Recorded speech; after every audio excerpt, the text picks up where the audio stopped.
¿Qué tal? Mi nombre es José Contreras, soy director de Centro de Terapia Breve Sistémica, ubicado acá en Mexicali, Baja California, y estoy colaborando acá con Grupo Galloso. Em, Espero quienes sean de Mexicali, pues en un momento puedan darse la vuelta por allá. Las sesiones que tenemos, en estos talleres que tenemos una vez por mes, y también pues para quienes estén en otras agencias en otros estados pues también puedan participar con mis demás compañeros, ¿verdad? Bueno, inicio yo con este tema. Guía para acompañar a una persona en duelo.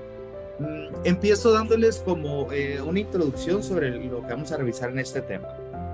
Una vez yo platicando con las personas que asisten acá a los talleres, les mencionaba que era importante, o parecía que debería de ser importante, que por ejemplo cuando vamos acompañamos a alguno de nuestros seres queridos porque ha tenido alguna pérdida, o acompañamos a nuestros familiares porque han tenido algún tipo de pérdida, digo que deberíamos de tener algo así como un manual sobre qué cosas deberíamos de, o están permitidas, o funcionan, o serían prudentes, o apoyan, a diferencia a veces de cosas que hacemos que a veces de alguna forma, aunque tienen una buena intención, no necesariamente apoyan totalmente o no generan totalmente el resultado que estamos buscando para apoyar a veces a nuestros familiares o seres queridos, ¿no? Recordemos que regularmente para cada situación o para cada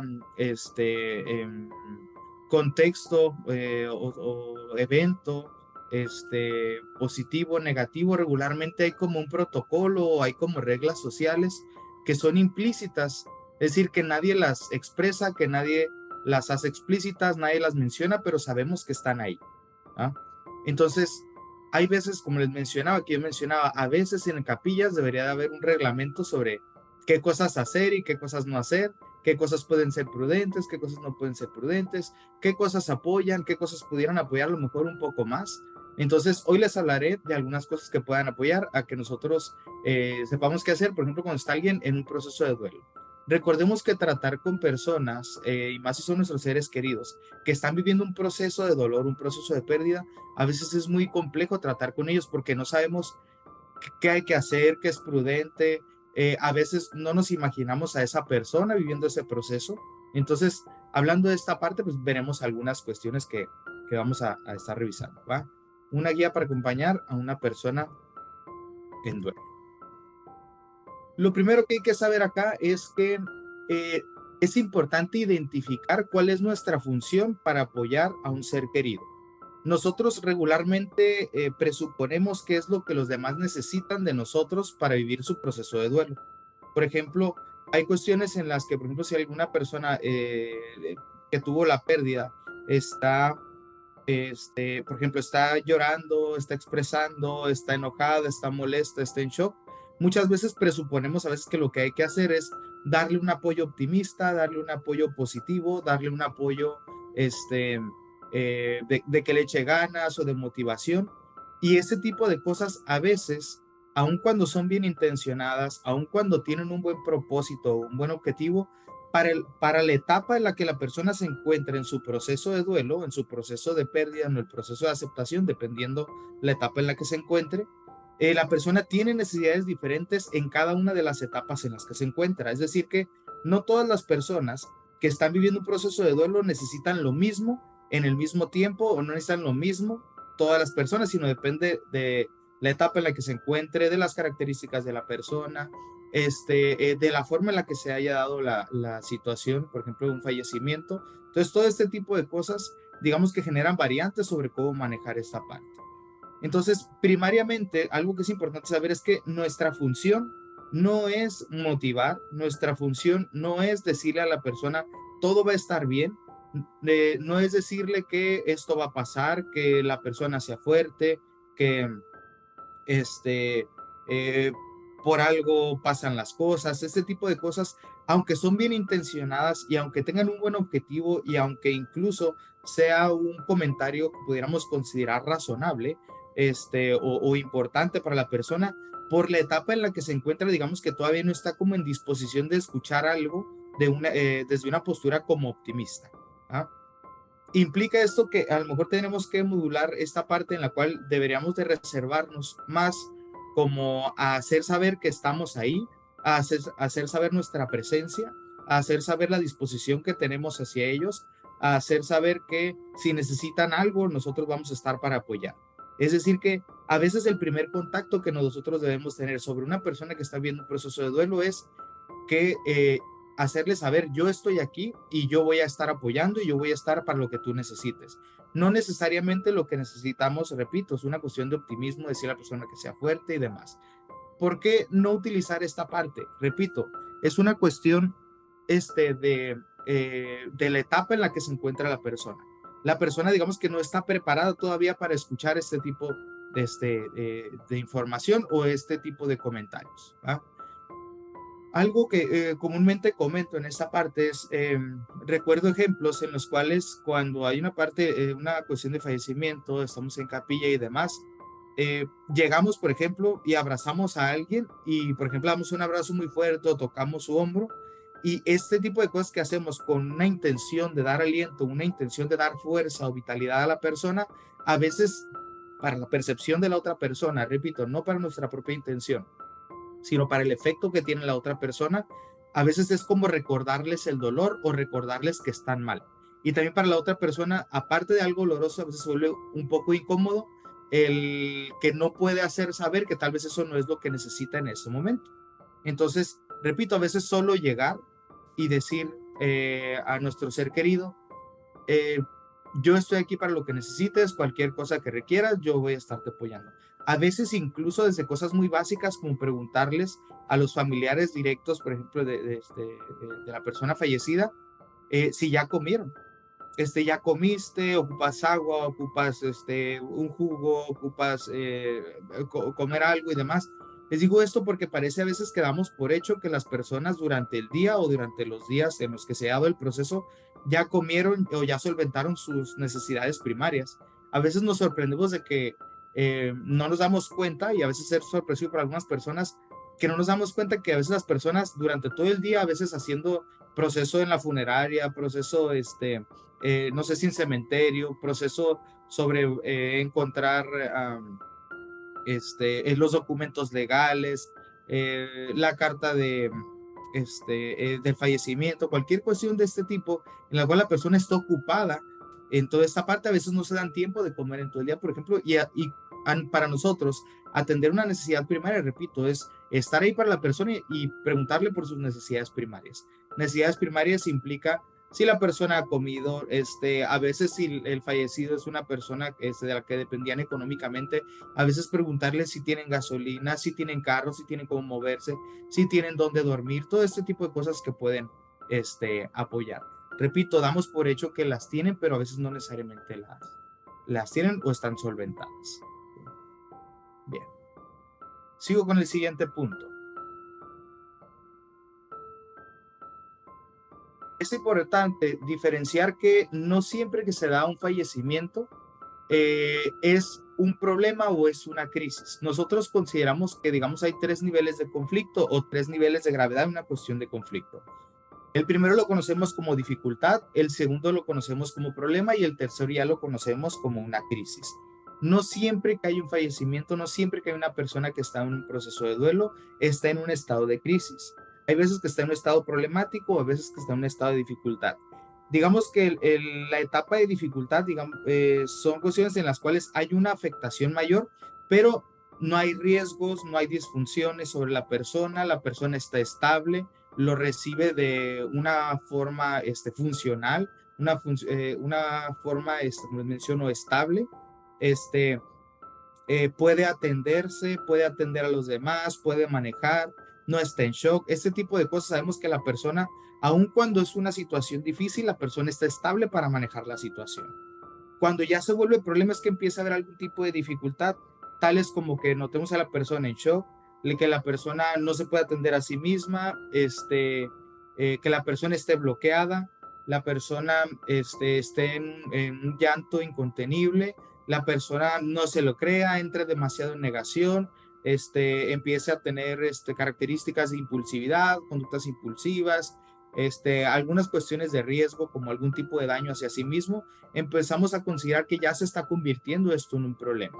Y crisis, en la parte de crisis lo ubicamos específicamente perdón, es que específicamente por tres características. Una es que la persona no está siendo funcional, ¿sí? Cuando digo no está siendo funcional es que no puede llevar a cabo las tareas cotidianas que regularmente lleva, tales muy sencillas como, repito, manejar, como comer, como ubicarse en tiempo, espacio, en persona, es decir, quién soy y demás. Otra característica, la persona empieza a ser desadaptativo, empieza a tener conductas desadaptativas. Desadaptativo es todo aquello que no permite que la persona, aunque sea redundante, se adapte o haga comportamientos que involucren algún tipo de riesgo, ¿sí? Y una tercera forma es que pueda haber algún tipo de daño físico o algún tipo de abuso de sustancias.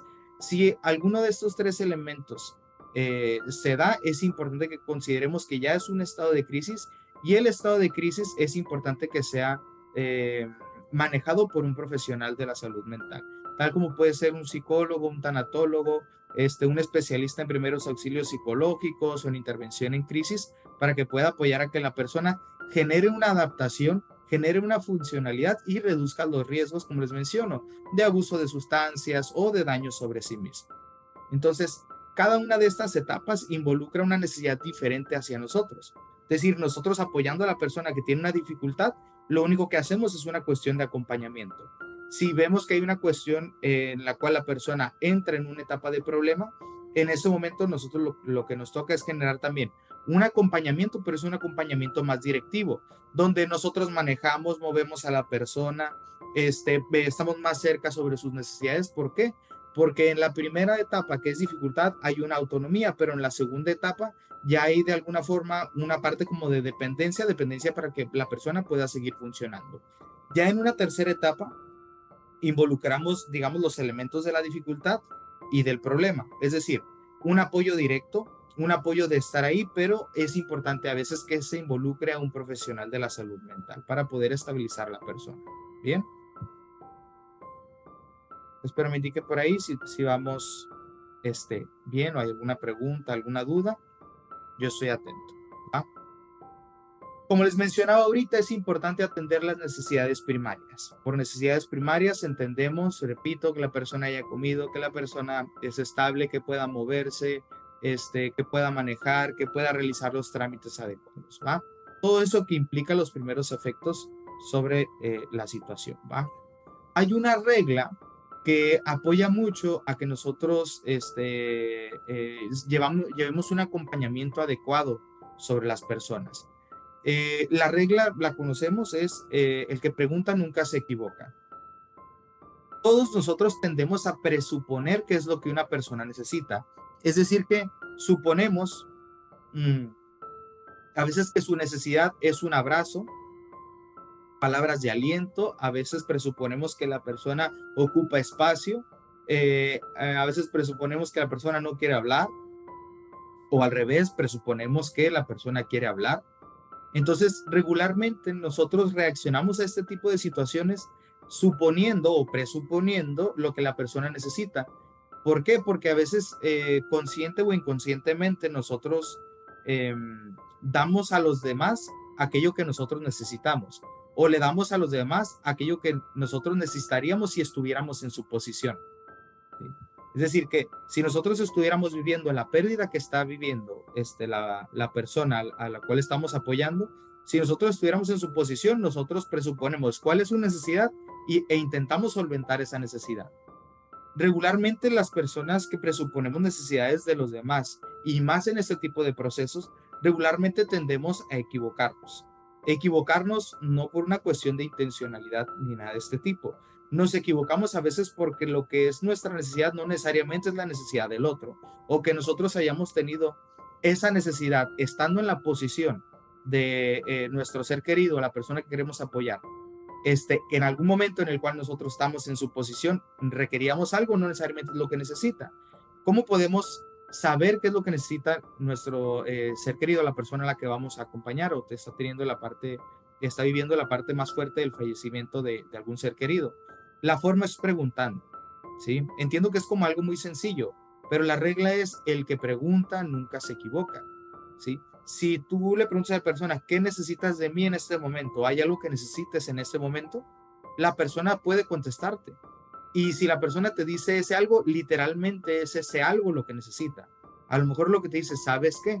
Dejé, no recuerdo si cerré mi casa, y la verdad es que estoy preocupado, pero pues ya no pude regresar y demás, o sea, entre tantas cosas, no supe si cerré el cerco y demás. Entonces, a veces hay necesidades de este tipo en las cuales dices, bueno, cuando yo pregunto, a lo mejor es más para poder solventar o apoyar una necesidad emocional, pero a veces las necesidades emocionales no son una necesidad, ¿cómo llamarle? Primaria para la persona. A veces es que hay algunos otros pendientes que no ha podido resolver. Entonces, si pregunto a la persona, oye, ¿hay algo que necesites ahorita que pueda apoyarte, que pueda, y sabes que ocupo que vas a checar si la casa está cerrada? Va. Tomamos, a lo mejor decimos, bueno, préstame tus llaves, voy, checo, cierro y le solventamos una de las muchas necesidades a lo mejor que puede tener la persona en ese momento, pero vamos solventando de esta manera. Por ejemplo, repito, si todas las personas llegáramos a apoyar, por ejemplo, preguntando a la persona, ¿qué necesitas? Entre todos pudiéramos apoyar las necesidades de la persona. De algunas personas vamos a necesitar un abrazo, de algunas personas vamos a necesitar que estén cerca, de algunas personas vamos a necesitar, si es posible que nos traigan agua de la tienda, por ejemplo, de algunas personas vamos a tener la necesidad de que pueden dormir, no sé, mis hijos en tu casa, etcétera. Entonces, todo este tipo de cosas solo pueden solventarse, o las necesidades de una persona solo pueden solventarse si les preguntamos. Porque ¿quién tiene los mejores criterios para satisfacer su propia necesidad? La propia persona que está viviendo la parte de la pérdida. Entonces, no podemos equivocarnos si solventamos esa necesidad que la persona ha manifestado. ¿Sí? Bien, sigo por acá con esta presentación. Creo que una regla también importante es sustituir el optimismo por el acompañamiento, que es algo que ya mencioné implícitamente. Sustituir el optimismo por el acompañamiento implica que abandonemos esta posición de querer ser optimistas ante la situación, ¿sí? Como decir, eh, ya está descansando tu mamá, ya está descansando tu papá, no te preocupes, todo va a estar bien. Esta parte del echaleganismo que a veces se menciona de esta manera, ¿no? Como de échale ganas, todo va a estar bien, o incluso a veces unas cosas que se hacen que a veces suenan a condena, como el sé fuerte, no tienes que llorar, ahorita te toca apoyar a tus hermanas, a tus hermanos, te toca ser el fuerte de la familia o la fuerte de la familia.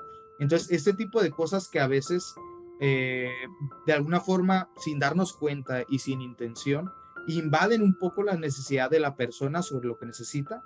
Entonces, intentemos quitar como esa posición para volvernos unas personas de acompañamiento. Lo que nos toca aquí en esta posición es, voy a verlo así, empujar cuando la persona ya no puede empujar para poder salir adelante, ¿sí? Pero no jalarla. Jalarla implica ser optimista y quererlas jalar a nuestra posición, en el sentido de que si nosotros estamos estables, para nosotros puede, a ver, permítanme, aquí se movió un poquito esto. Aquí está. A veces, como les digo, lo que termina por pasar es que queremos jalar sin darnos cuenta a la persona a nuestra, a nuestra posición, ¿sí? Nuestra posición es que si nosotros estamos estables, creemos que podemos a veces hacer que la otra persona esté estable, o la llevemos a una cuestión de estabilidad cuando tal vez todavía no está preparada para eso, ¿sí? Como decir el ser fuerte, tal vez nosotros en nuestra posición podemos ser fuertes ante la situación, y entonces es más como si jaláramos a la persona a que esté en un estado en el que tal vez todavía no está preparada para estar, ¿sí? A diferencia de si nosotros ubicamos que la persona, como no tiene esa necesidad, lo que nos toca es ir acompañando. Y si la persona se atora en algo, preguntamos qué necesitas y empujamos cuando ella lo pida. Pero si la persona no solicita y no pide, nosotros nos mantenemos al margen. Habrá momentos en los cuales tal vez sí tengamos que intervenir de forma directa, cuando la persona, aunque no nos manifieste su necesidad y aunque no le digamos, no nos diga qué es lo que necesita, nosotros podremos hacer algo. Ahorita les diré cuáles son las excepciones en las cuales intervenimos, incluso a veces sin preguntar, ¿va? Bien. Otra parte importante es respetar el ritmo y el tiempo de la persona, ¿sí? Todas las personas tienen un ritmo y un tiempo para manejar las cosas. No todas tenemos el mismo ritmo, no todas tenemos el mismo tiempo, ni la forma de manejar las cosas. Esto depende de una invariabilidad de variables, literalmente. Este, una puede ser la personalidad de la persona, sí, que tantos recursos personales tiene para afrontar la pérdida. Otra de ellas puede ser el tipo de vínculo relacional que tenía con la persona fallecida, si era cercano, si era lejano, ¿sí? Aparentemente nosotros, por alguna razón, creemos que cuando una persona tiene una pérdida, pierde a veces lo mismo que nosotros, ¿sí? Por ejemplo, si somos hermanos y creemos que cuando perdemos a papá, todos perdimos al mismo papá y en realidad no. Sabemos que, por ejemplo, si hay papá y mamá presentes, algunos generan un vínculo más cercano con mamá, algunos generan un vínculo relacional más cercano con papá. Entonces, aunque todos somos hermanos, hijos de del mismo padre, de la misma madre, posiblemente también en esta parte, no significa que estemos perdiendo lo mismo. Algunos pierden no solo a papá, sino a alguien con quien platicaban todos los viernes. Me explico, a diferencia de otra persona que tal vez no era tan cercana, entonces yo tuve la pérdida de papá, pero no tenía un acercamiento tan directo con esta persona. No todas las personas perdemos lo mismo, ¿sí? Aun cuando nosotros estemos en una misma posición que la otra persona, cada persona pierde algo diferente, ¿sí? Algunos, como les digo, literalmente pierden solo a papá o solo a mamá en esas funciones, pero habrá quien pierde un amigo, habrá quien pierde un compañero, habrá quien pierde, por ejemplo, la pérdida que nosotros tenemos, por ejemplo, sobre uno de nuestros padres, no es lo mismo que la pérdida que va a tener uno de la otra persona que está viva sobre la pérdida de su pareja. ¿Me explico? Nosotros perdimos un padre, pero la otra persona pierde a veces un amigo, un acompañante, el padre de los hijos, alguien con quien platicaba, pierde a alguien con quien compartía una historia de vida, pierde experiencias, pierde los recuerdos de una voz, o sea, pierde muchísimas cosas. ¿Sí? Entonces, no todas las personas perdemos lo mismo. Cuando entendemos que no todas las personas perdemos lo mismo, entendemos que cada una de las personas, dependiendo su tipo de pérdida, dependiendo el vínculo emocional, afectivo que haya tenido con la persona fallecida, se genera un ritmo y un tiempo diferente para superar esto. ¿Sí?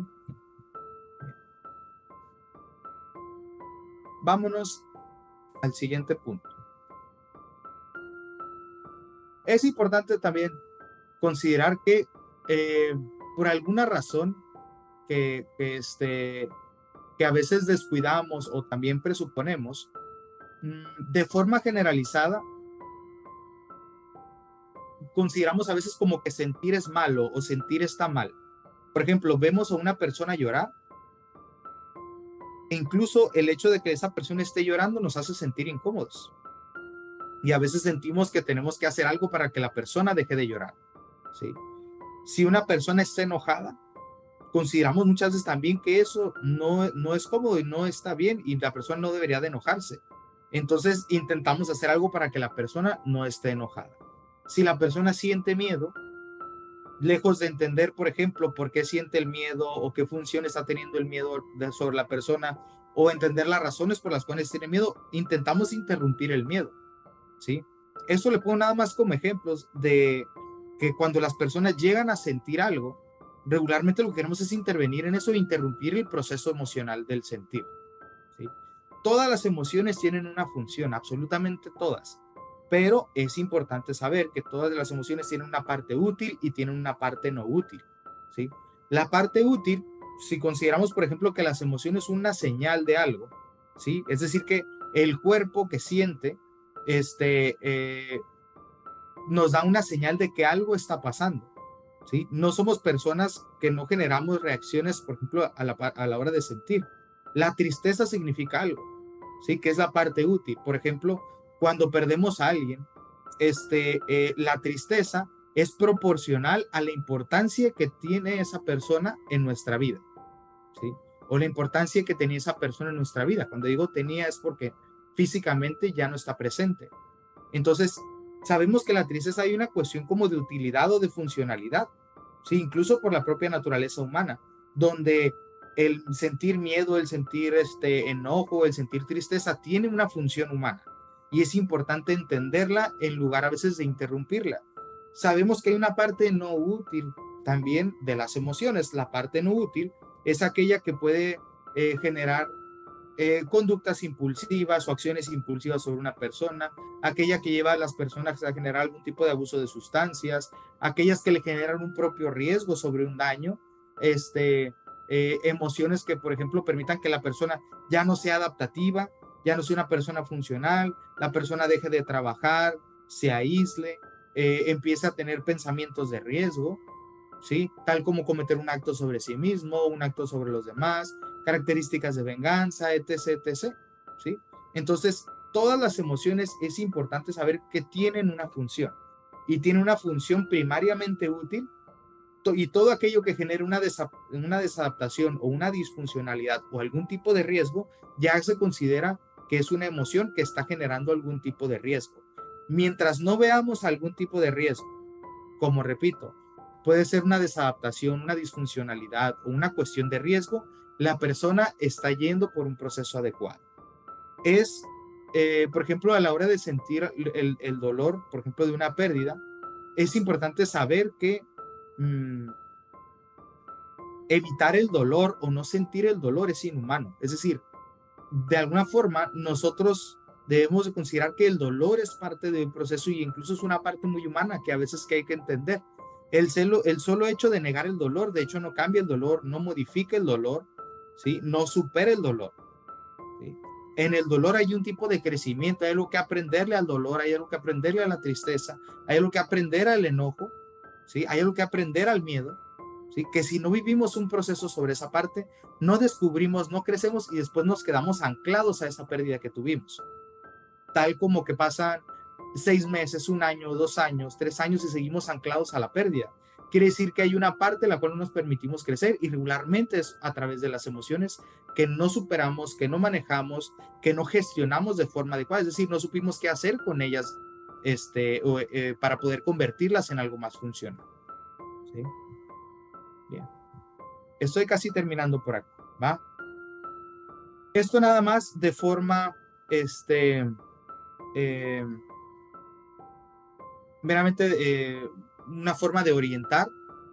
Después de que se da un proceso en la pérdida de una persona, se estima que es alrededor de 8 semanas, es decir, de 2 meses, para que la persona genere una reorganización y una estabilidad sobre su vida. No significa que la persona, después de tener la pérdida y que esperemos las 8 semanas, que, repito, si la persona no hay estados de crisis en este proceso, por ejemplo, de los 2 meses, las 8 semanas, eh, si no hay algún tipo de crisis, la persona está sobrellevando bien su proceso. Pero para que se genere una adaptación, cuando digo una adaptación es una funcionalidad, que la persona se reorganice, que la persona esté estable, se lleva alrededor de un promedio estimado, que repito, el tiempo y el ritmo de cada persona es diferente, pero se tiene un tiempo estimado promedio de alrededor de 2 meses. ¿Qué implica reorganizarse y estar estable? Implica que la persona pueda volver a integrarse de alguna forma a sus actividades cotidianas, a su funcionalidad, hacia sus funciones familiares, hacia sus funciones con los hijos, funciones con el trabajo, funciones con nosotros mismos, funciones en las cuales terminamos, por ejemplo, los procesos legales que haya que revisar o checar. Entonces se genera un tiempo de reorganización que se considera a partir de los 2 meses. Si pasan 3 meses, 4 meses y la persona, incluso yo diría que después de los 3 meses, la persona sigue en esta parte en la cual no genera una reorganización o una estabilidad, es importante saber que esa persona ya requiere algún tipo de atención, ¿sí? Y es importante que sepamos que cada persona vive 3 etapas de adaptación. En las 3 etapas de adaptación implica que primero asimile la situación que le está pasando, por ejemplo, sobre la pérdida, genere una cuestión que conocemos como acomodación, es decir, que recuerde la pérdida y que después genere un tipo de adaptación. La adaptación, repito, no significa estar feliz, estar contento, haberlo superado. La adaptación significa ser una persona funcional, estable, con la cual puede seguir en sus actividades cotidianas. ¿Va? Y por último, criterios de riesgo para intervenir. Dentro de los criterios de riesgo para intervenir, es importante saber que, como les menciono, les decía yo acá en la regla 4, el que pregunta nunca se equivoca. ¿Cuándo ser directivos o cuándo intervenir de forma directa, a veces sin preguntar o incluso buscando un apoyo que pudiera ser a lo mejor un poquito más invasivo hacia la persona? Si nosotros ubicamos que hay repercusiones legales, o sea, después del fallecimiento empieza a haber algún tipo de repercusión legal, algún tipo de daño físico o empieza a haber abuso de sustancias, en esos tres, tenemos esos tres criterios para considerar que ya debemos de intervenir directamente sobre la persona. ¿Por qué? Por los riesgos que involucra. El abuso de sustancias puede generar un tipo de adicción. Entonces, si notamos que la persona empieza a generar abuso de sustancias, ¿sí? Que bueno, nosotros dividimos el abuso de sustancias en uso, abuso y dependencia, ¿no? Pero ya es especificar un poquito más, pero que empieza a haber un abuso de sustancias, es importante intervenir directamente. Que empiece a haber repercusiones legales, es decir, que la persona empieza a generar actos que son ilegales, en ese momento también es importante intervenir. Y daños físicos, por daños físicos involucra cualquier cosa que implique un daño físico hacia su persona o hacia terceros, también es importante intervenir directamente sin necesariamente tener el consentimiento de la otra persona o preguntar, sino que ya intentamos intervenir. Siempre la sugerencia es que se intente intervenir con el mayor respeto posible, contacto, de forma sistémica, es decir, con la parte familiar, a través de las personas en las que más confíe, ¿sí? Repito, siempre muchísimo respeto sobre el proceso de la persona. Esto porque si no hacemos, aun cuando haya estas tres características de riesgo, si no respetamos el ritmo de la persona, algo que puede suceder es que la persona se aleje, se aísle o incluso se aleje demasiado para seguir a lo mejor aplicando, llevando a cabo esos tres características que les menciono. Recuerden, criterios de riesgo en los cuales intervenimos directamente es repercusiones legales, daños físicos o abuso de sustancias. Si la persona después de un fallecimiento, después de una pérdida, genera estas tres, una de ellas o dos de ellas o tres de ellas, genera estos tres criterios o está involucrada en estos tres criterios, es importante intervenir directamente. Bien. No sé si hay preguntas, si hay dudas sobre algún punto, los dejo aquí en pantalla. Hasta ahorita no hay preguntas, salvo un comentario de Adriana, que dice: es muy cierto perder a un ser querido con el cual platicabas a diario, es muy duro. Ok, sí. Parte de lo que nosotros manejamos con esto es que dentro de la adaptación, en la adaptación sabemos que se da un tipo de pérdida y nosotros no solo perdemos a la persona, sino perdemos actividades, perdemos experiencias, perdemos una dinámica, perdemos la función de una persona en nuestra vida y todo este tipo de cuestiones. A veces aislamos la pérdida solo a la pérdida de la persona, pero en realidad son más las cosas que perdemos. Entonces sí, es ahí donde viene la parte más difícil o la parte dura, ¿no? En ese sentido.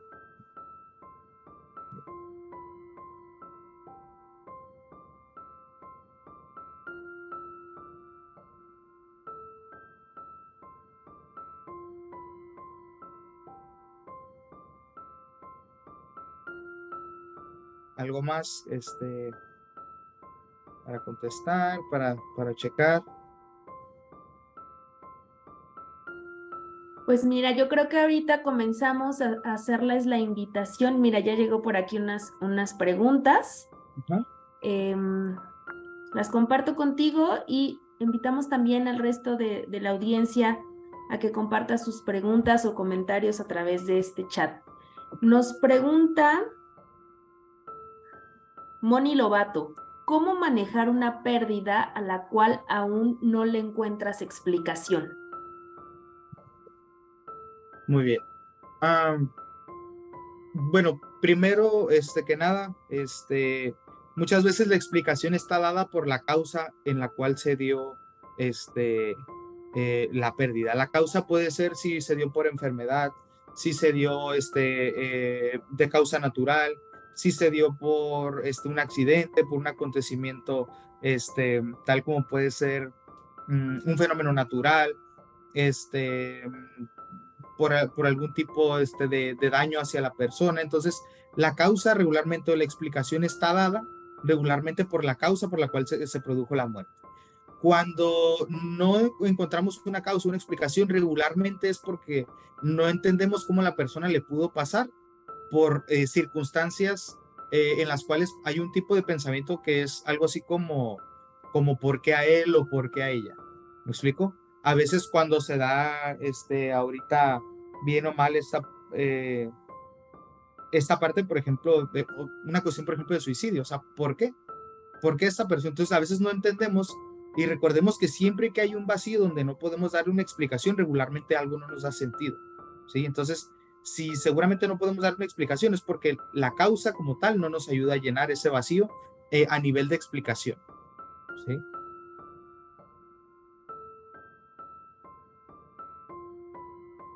Gracias, José.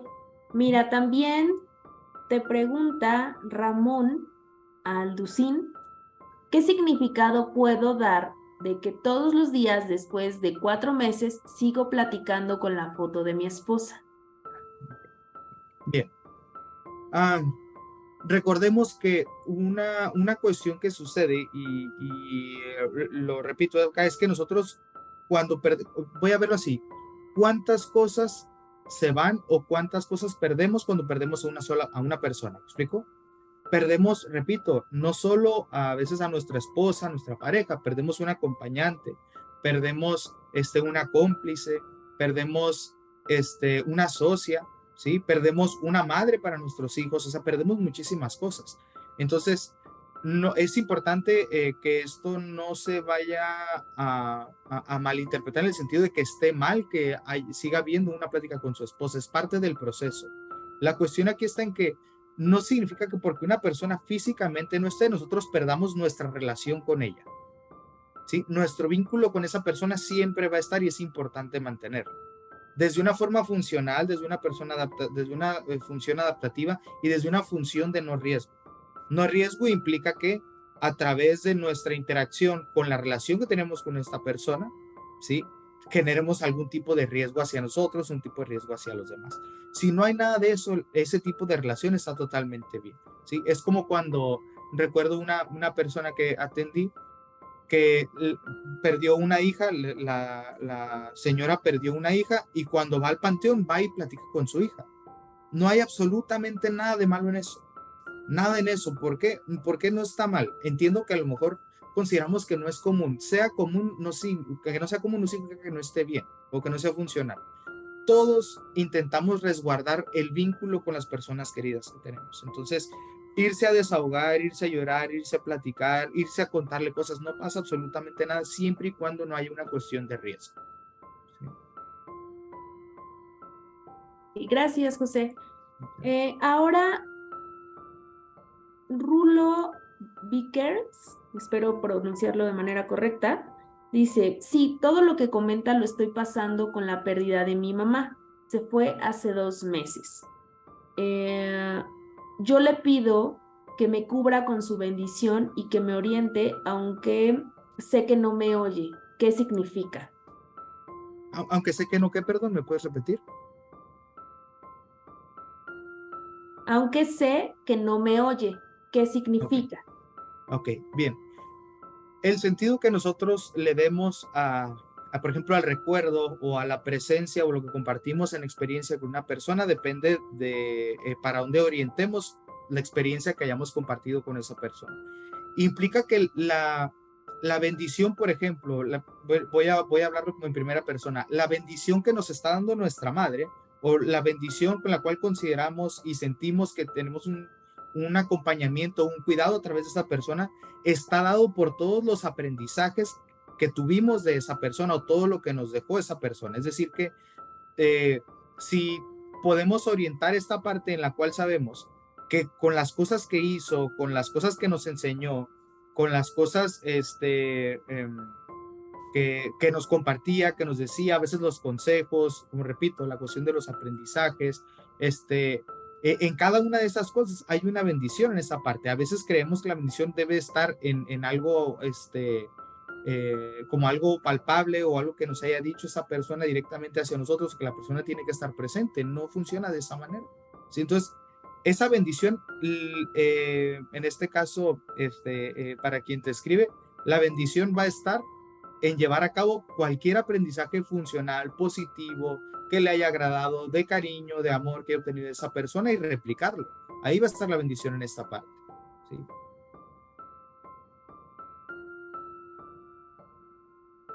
Claro, dame un momento para pasar a la siguiente. ¿Sí? Tenemos varias participaciones por aquí. Rosa Aurora Becerra te pregunta, ¿cuántas sesiones son para el acompañamiento de una persona en duelo con un tanatólogo? Ok. Es importante hacer una aclaración aquí. Que nosotros como psicólogos clínicos, digamos que tenemos varios modelos o varias formas de trabajar dependiendo los modelos que hayamos utilizado, ¿no? Entonces, hay modelos de acompañamiento que, digamos, tienen protocolos de tratamiento para trabajar con personas que están en duelo y pueden lograr resultados en corto plazo, otros a mediano plazo, otros a largo plazo. No lo digo como una cuestión de que unos sean mejores que otros. Implica que también la cuestión del ritmo y el tiempo de la persona. Como les digo, el tipo de pérdida, el tipo de vínculo que tenían con la persona, el tipo de recuerdos, si quedaron cosas inconclusas, si todo estaba concluido, si terminó un buen término, todo este tipo de cuestiones. Entonces, podríamos estimar sesiones, la verdad es que a mí me parecería como apresurado, porque el criterio que pudiera tener yo, a lo mejor decir, vas a ocupar 5 sesiones, vas a ocupar 10 o vas a ocupar 20, eso pudiera apresurar o entorpecer incluso la percepción que pudiera tener la persona que va a su proceso, porque a lo mejor la modalidad o la forma de trabajo del terapeuta es diferente, o a lo mejor yo le estoy diciendo desde un desconocimiento porque no conozco la situación de ella, y al conocer o evaluar el terapeuta va a considerar un número diferente, que en realidad el número no lo tenemos desde el inicio, el número se va teniendo cuando vamos considerando que la persona va teniendo más avance. Más que eso, tal vez yo sugeriría que tengamos bien claro cuál va a ser nuestro criterio para dejar de ir a terapia. ¿Sí? O sea, ¿qué es lo que tengo que lograr? ¿O cuál va a ser mi objetivo con el cual yo, logrando este objetivo, o logrando esta serie de objetivos, o logrando esta serie de metas, o como menciono, de propósitos que se tengan al ir a terapia, en ese momento voy a dejar de ir a terapia? ¿Sí? Porque el propósito, el objetivo, la meta que tengamos no necesariamente está compuesta por un número, sino por la percepción que nosotros tengamos sobre la meta que nosotros estemos estemos comprometidos con tener al ir a terapia. Entonces, creo que es más, yo orientaría esto más que el número de sesiones, tener muy claro qué es lo que quieres lograr, y que una vez logrando eso, es saber que cuando logres ya no vas a requerir, por ejemplo, ir a terapia. Gracias, José. También pregunta Mari Moreno, ¿se puede uno preparar cuando este tipo de eventos suceden, por ejemplo, con terapias? Nosotros tenemos 3 etapas de intervención, una se llama prevención, la otra se llama orientación y la otra ya conocemos como psicoterapia. Depende del grado de conflicto, como les mencionaba hace rato, dificultad, problema o crisis, se interviene a través de la prevención, orientación o psicoterapia. ¿Se puede prevenir? Sí, se puede prevenir, por ejemplo, cuando hay una cuestión, por ejemplo, de enfermedad terminal o de un proceso como ¿se puede ir previniendo la parte del proceso? Sí. Hay situaciones que suceden de un momento a otro. Esas no las podemos prevenir. Pero a nivel de prevención, es importante hacer saber también en esta parte que a nuestros hijos, ¿sí? Y a nosotros mismos es importante prepararnos para saber qué hacer con el dolor o qué hacer con las pérdidas. Yo lo menciono con el ejemplo es como un libro. A las personas les decimos un montón de cosas en el libro de la vida sobre qué es lo que hay que vivir y cómo se debe de vivir y demás. Y regularmente los capítulos donde se habla de dolor donde se habla de la culpa, donde se habla de la pérdida, donde se habla de cuestiones que consideramos negativas, nos saltamos eso porque sentimos que hablarlo va a lastimar.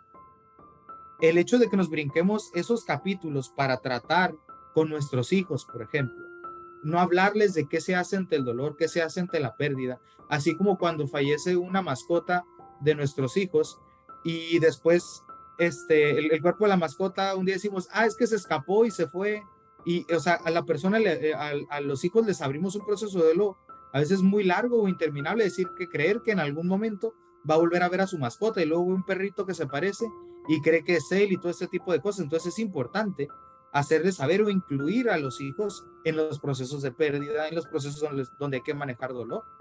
¿Sí? Entonces, yo diría que la forma de prevención generalizada para todo esto y para cualquier dificultad de la vida, independientemente de solo si es la pérdida, es hablar de ello y hacerles saber qué es lo que se hace con eso.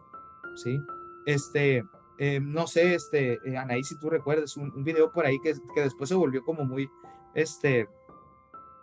cómico, ¿no? Para la gente. Un niño que estaba enterrando creo que era un periquito, un pajarito del amor, el chimuelo, ¿no? El niño hizo un proceso tan natural que después, o sea, de forma cómica, porque cantó y porque hizo otras cosas, lo tomamos así, y porque ya también todo en internet se toma así, ¿no? En redes sociales, a través como del intento del humor, ¿no? Pero el niño estaba haciendo un hoyo para el pajarito, le estaba cantando una canción, le estaba agradeciendo, le estaba diciendo que era su amigo, vivió un proceso natural. Ese niño está muy preparado, por ejemplo, para cuando llegue a tener una pérdida, porque conoce que hay un proceso. ¿Sí? Cuando desanclamos o no incluimos a los hijos o a las personas en general en los procesos, sin darnos cuenta les damos la oportunidad de crecer o de aprender sobre cómo manejar ese tipo de cosas. Entonces la prevención generalizada es hablarlo y decirle si un día pierdes algo, si un día sientes dolor, si un día sientes culpa, después, todo este tipo de cosas es importante comentarlas, hablar y darles un proceso funcional sobre cómo manejar. Claro, y no subestimarlos, ¿no? A veces Claro. creemos que porque están chiquitos no entienden, no se dan cuenta y la realidad es que sí se dan cuenta y lo van a entender, pero pues también lo van a entender acorde al nivel de pensamiento, ¿no? Acorde a la edad que están teniendo. Entonces, pues sí es importante que si como adultos estamos a cargo de esos pequeñitos, pues nos buscamos esa información, ¿no? Para asesorarnos y para saber de qué manera los vamos a acompañar. Y aquí hago este paréntesis para comentarles que dentro del programa y de todas las sesiones virtuales, tenemos mucha información sobre acompañamiento en duelo en niños. Entonces, si ustedes entran al canal de YouTube, que nos encuentran como Grupo Galloso, van a encontrar las grabaciones de estos webinars. Por ejemplo, la del día de hoy se está grabando para que a partir de la siguiente semana ustedes puedan encontrar este video ahí en YouTube, lo puedan volver a ver o lo puedan compartir. Pero ahí mismo pueden ustedes encontrar desde cápsulas informativas que han sido cortas hasta todo una sesión de 1 hora en donde se habla de qué manera o cómo vamos a acompañar a los niños en duelo, porque pues realmente es muy importante esto. Así es. Ahora, Ana Olivo te pregunta, ¿cómo hacerle entender a las personas que aunque sigas con tu vida, el dolor está presente? Mi mamá cumplió 7 meses de fallecida, honro su vida viviendo la mía, pero me molesté mucho cuando la gente dice que a mí no me duele o que a mi papá y a mi hermana les dolió más la pérdida de mi mamá que a mí, como si hubiera un medidor de dolor para cada persona. Y el no verte llorando o triste signifique que no te dolió y que no estás en tu proceso de duelo. Okay. Lo que yo pudiera entender, repito, a lo mejor los comentarios que pudiera yo hacer desde acá, pudieran estar limitados o equivocados porque no conozco la profundidad de la situación, pero voy a hablar de algo genérico, algo muy general que sucede en estos casos, ¿va? Regularmente a veces lo que ocupan los familiares es saber que esa persona fue y será importante, ¿sí? O sea, aunque lloremos o no lloremos, lo que se entiende a veces por las personas es que si no lloras no es importante, si no lloras no te dolió. Es importante a veces aclarar, Es decir, para mí mi mamá es importante, para mí mi mamá me dolió, solo que me dolió a mi forma, me dolió a mi manera. Y yo tengo mis momentos o mis formas de manejar esta situación, solo que no lo manejo como papá y no lo manejo como mi hermana, por ejemplo, ¿no? Entonces, creo que lo que a veces toca aclarar nada más es que nosotros sí vivimos un proceso, solo que lo vivimos diferente.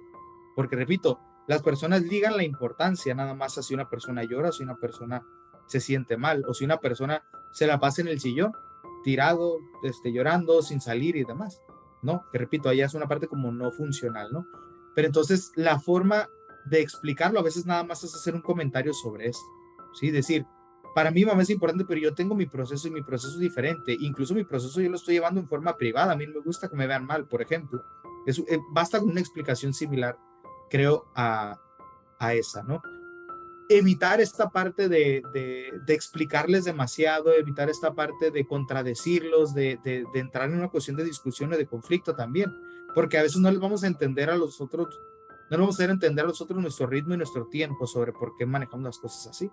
Es decir, bueno, pues es que a veces es decir, mira, esta es la explicación que puedo darte, pero pues no puedo decir nada más. Porque otra explicación, lo que termina siendo explicación un momento, después termina una discusión con la otra persona. Entonces, expliquémoslos nada más una vez, dos veces, pero después de eso puede volverse discusión. Y mira, por último tenemos un comentario de Ana Olivo. Ella nos comparte, yo agregaría que dejen de decir siempre, ya dejó de sufrir. Hay personas que tenían una vida alegre, que su partida fue repentina y que digan eso es como hacerla pasar por víctima. Así es. Sí, que es lo que mencionaba a veces, yo acá, Anaí les decía yo, en broma, ahorita que estamos con las capacitaciones, ¿no? Para apoyar un mejor servicio ahí, a quienes tienen un servicio acá con ustedes. Yo les mencionaba, a veces creo que en las capillas deberíamos de tener como un reglamento sobre nuestro comportamiento, ¿no? Para poder apoyar a las personas de una forma más adecuada. Yo le digo como medio en broma y como que medio en serio. Como esta parte de saber qué comentarios decir, qué comentarios no decir, qué comentarios a lo mejor invaden un poco el proceso de la persona, cuáles le dan más espacio, este tipo de cosas. Pues, ¿por qué? Porque, repito, cada situación tiene implícitamente como reglas sociales sobre qué hacer. Si comemos o estamos comiendo todos en una mesa, se entiende que hay cosas que podemos hacer y cosas que no podemos hacer. Si estamos en una fiesta, se entiende que hay cosas que podemos hacer y no hacer. Lo mismo cuando estábamos en un funeral, ¿no? Entonces, sí creo que es importante tener como cierto tacto con este tipo de comentarios, más cuando a veces las personas no están preparadas para escuchar. Las personas van a estar van a estar preparadas para escuchar un comentario optimista más adelante, ya que hay una cuestión de superación, ya que hay una cuestión de adaptación, una cuestión de funcionalidad. O sea, eso que a veces queremos decir como apoyo, está bien dicho, solo que a veces en otra etapa o en otro momento, ¿sí? No quiere decir nada más está mal, sino tal vez en otro momento sea más prudente o haya tierra más fértil para que esa semilla germine, ¿no? Claro, y también saber, ¿no? Que incluso desde el silencio podemos acompañar, ¿no? Porque a lo mejor en ese silencio me estoy dando la oportunidad de escuchar realmente a esa persona que está pasando por un duelo, ¿no? Creo que a veces cuando estamos de este lado acompañando, tenemos una necesidad tan grande de poder desaparecer el dolor o todo eso que están sintiendo, que buscamos mil maneras y yo creo que a veces no son con una mala intención, ¿no? Estas frases que llegamos a escuchar, ¿no? Que a veces pues pueden lastimar más que ayudar en ese momento, ¿no? Sin Sí. embargo, creo que algo bien importante que necesitamos tener en cuenta si vamos a estar del lado del acompañar a una persona en duelo, es saber que también ellos necesitan realmente ser escuchados. O sea, de verdad hay que escucharles, hay que entender, y no escuchar para responderles, ¿no? Para que en esa respuesta tengamos como esa magia para hacerlo sentir bien, no, sino para entender realmente cuál es la necesidad que están teniendo en ese momento y a lo mejor es pues platicar, ¿no? Contar sobre lo que pasó porque a lo mejor están en un momento de que necesitan asimilarlo, ¿no? Y probablemente lo van a repetir 2, 3, 4 veces, ¿no? pero es la necesidad que está teniendo en ese momento y si tenemos esa intención de acompañar, pues lo podemos hacer también desde ese silencio que me va a permitir escuchar de una manera más activa lo que me están compartiendo, ¿no? Sí, que es esta diferencia, ¿no? Entre la empatía y la simpatía, ¿no? Que es empatizar, es ponernos al ritmo del otro, en la forma, en la necesidad del otro, pues. Y la simpatía es, como que querer a veces, como se dice, a veces como querer caer bien o decir cosas para poner a la otra persona en un estado emocional agradable, cuando a lo mejor tal vez no es el momento, pues por mero proceso natural. A veces no es el momento, el intentar como ser, nosotros lo conocemos más como el intentar como ser simpático, más que empático, ¿no? En esa parte, sí, totalmente, totalmente. Bueno, pues hemos llegado al final de esta sesión y antes de que comparta con la audiencia de hoy todo el calendario que tenemos para este mes, puedes compartirles, porfa, tus datos de contacto para quienes quieran acercarse con José para alguna atención más personal, para una sesión individual. Aquí cabe resaltar que este servicio ya es externo al programa como tal de asistencia emocional, porque, bueno, ya tendrían que revisar directamente todas estas sesiones con José, todo lo que tiene que ver con las pláticas de tanatología y las cápsulas informativas va a ser totalmente gratuito, pero ya una intervención individual directamente con los terapeutas ya es algo externo al programa. Entonces, por aquí José trae para ustedes sus datos y si quieres compartírselos. Ahí, no se ve ahí, Sí, sí, sí, sí, ok, sí. ya. Ajá, ahí está, ahí Ah, ya sé. Sí, Ahí ahí está. pues ahí cualquier cosa, pues está el WhatsApp, está la página del centro, cualquier cosa, con gusto ahí estamos para apoyarles. Y igual invitarlos a que vean el canal de YouTube, hay muchas pláticas muy importantes, muy interesantes. Entiendo que a veces no todos los temas son para todos y es por eso que tenemos diferentes invitados y tenemos diferentes temas para que se vean directamente aquel que cubra la necesidad o el apoyo y la orientación que requieran en su proceso para poder apoyar a alguien, ¿no?